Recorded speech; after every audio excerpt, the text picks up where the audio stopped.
Silica and alumina में rich होते हैं। एक तो हमें बात ये याद रखनी है कि पोर्टलैंड जो पोजोलैनिक जो मटेरियल है वो सिलिका एंड एल्यूमिना में रिच होते हैं। सिलिका एंड एल्यूमिना में रिच होते हैं, यानी इनमें सिलिका एंड एल्यूमिना पाया जाता है। देखो दोस्तों, जब सीमेंट में वाटर ऐड करते हैं तो उसका हाइड्रेशन होता है, हमारे पास में एक CHH जेल और कैल्शियम हाइड्रोक्साइड बनता है। CHH जेल तथा कैल्शियम हाइड्रोक्साइड बनता है। ये जो कैल्शियम हाइड्रोक्साइड है हमारा स्ट्रेंथ प्रोवाइड करता है, CHH जेल है हमारा, ठीक है। ये जो कैल्शियम हाइड्रोक्साइड है इसके कारण कई अनडिजायरेबल प्रॉपर्टीज सीमेंट में आ जाती हैं, जैसे कि यही कैल्शियम हाइड्रोक्साइड सल्फेट के साथ रिएक्शन कर लेता है, ठीक है, जिससे हमारे सीमेंट का जो होता है डिटोरिएशन हो जाता है सल्फेट के कारण, ठीक है। तो हमारा जो पोजोलाना मटेरियल है जिसमें सिलिका एवं एल्यूमिनियम हाई रहते हैं, पोजोलाना मटेरियल एग्जांपल इसका हो सकते हैं हमारा फ्लाई ऐश, दूसरा राइजर्स, ठीक है, फ्लाई ऐश है, राइजर्स का है ना। तो हमारा जो पोजोलाना मटेरियल जो होता है ये होता है वोल्केनिक ऐश से मिलता है। किससे मिलता है? वोल्केनिक ऐश, या एक हो सकता है volcanic ash.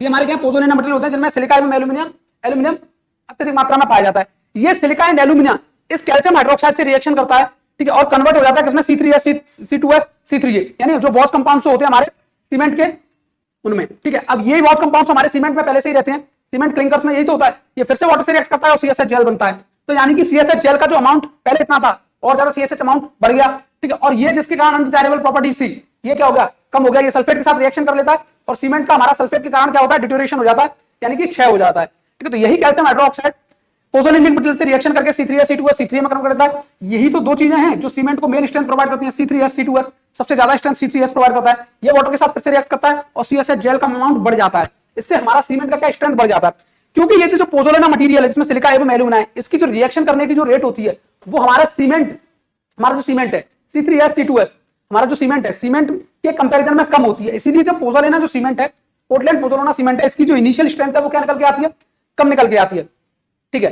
Heat of hydration क्या निकल के आएगा? कम, क्योंकि रेट जो रिएक्शन की होगी वो स्लो होती है, तो हीट ऑफ हाइड्रेशन निकल के कितना आता है? कम।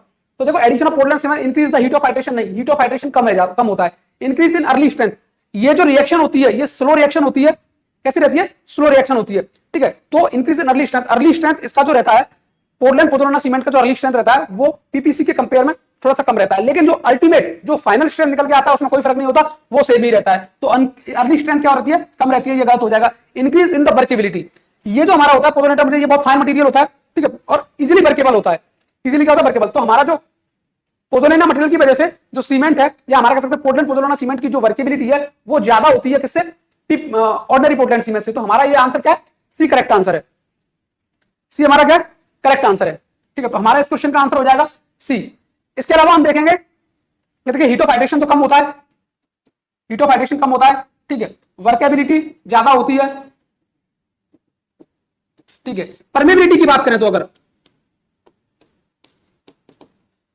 परमेबिलिटी की अगर बात करें हम, तो दोस्तों पीपीसी के कंपेयर में, सॉरी ओपीसी के कंपेयर में, ऑर्डिनरी पोर्टलैंड सीमेंट के कंपेयर में जो पोर्टलैंड पोजोलाना सीमेंट है इसकी परमेबिलिटी कम होगी। परमेबिलिटी क्या होगी? लेस होगी, कम होगी। लेस क्यों होगी? क्योंकि ज्यादा CSH जेल बन रहा है, ज्यादा CSH जेल बन रहा है तो डेंस मास बनेगा। जैसे ये एक सीमेंट पार्टिकल का न्यूक्लियस है, मैंने बताया था न्यूक्लियस है, ठीक है।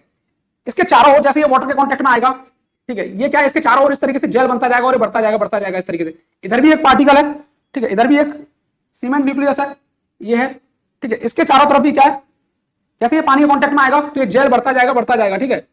ये जेल जितना ज्यादा बढ़ेगा इन दोनों के बीच का गैप उतना ही ज्यादा बढ़ता जाएगा, ऐसे समझ सकते हो आप, ठीक है। तो ये जैसे जैसे ये देखो, ये क्या है?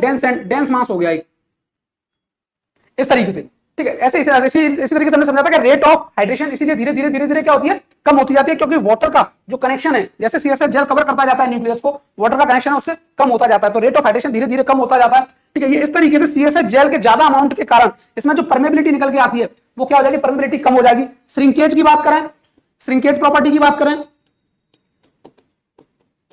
श्रिंकेज प्रॉपर्टी की बात करें तो श्रिंकेज क्या होगा? मोर होगा, ज्यादा रहेगा। श्रिंकेज ज्यादा क्यों रहेगा? क्योंकि पोजोलैनिक जो मटेरियल है वो क्या रहता है? बहुत ज्यादा फाइन होता है। इसके अलावा जो पोर्टलैंड पोजोलाना सीमेंट बनता है, ये बनता है ओपीसी जो क्लिंकर्स होते हैं, प्लस उनमें हम मिला देते हैं 25% से 30%, 25% से 30% या 10 से 30%, ठीक है, या कई जगह 10 से 20% भी दे रखा है, ठीक है। 10 से 30% पोजोलैनिक मटेरियल मिला देते हैं,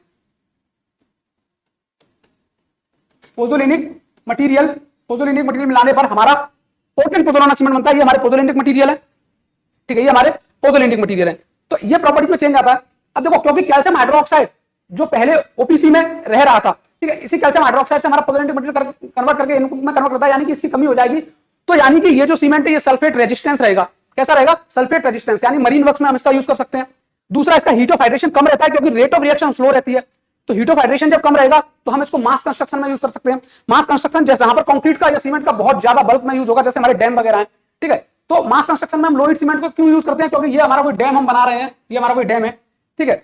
अगर हीट ऑफ हाइड्रेशन ज्यादा होगा तो यहाँ पर इस जो एरिया में, ठीक है, यहाँ पर हीट क्या इंटरप्ट हो जाएगा, यहाँ से हीट तो क्या एनवायरमेंट में चला जाएगा, यहाँ पर हीट क्या रहेगा? ज्यादा रहेगा, ठीक है, हीट मोर, ठीक है, यहाँ पर हीट ज्यादा रहेगा, इधर हीट कम है।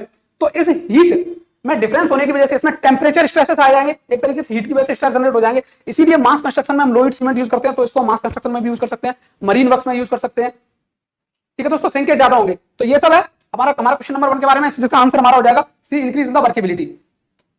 अगला क्वेश्चन देखते हैं।